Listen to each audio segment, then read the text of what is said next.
If your Google Sheets look like this and you're trying to zoom in or even out of your Google Sheets to see more or see less, on a Mac you can just do Command plus or the equal sign, and we can zoom in as many times as we want, and we can do Command minus or the hyphen, and we can zoom out. But how do we do this inside of the sheet? We can go to View, Zoom, and here we have some selections from 50%, 75%, 90, 125, even 200%.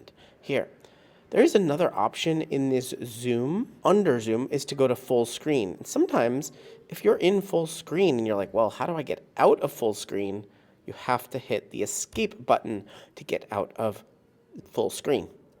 One other way to get more space in your Google Sheets to see more is over on the right side. See this hide menus button? We can click that and it'll hide the menus, giving us a little bit more space to view our sheet. If you're looking to get more out of your Google Sheets, find out how to use Google Sheets more and more, maybe even make some cool automations very simply, subscribe today to Better Sheets here on YouTube.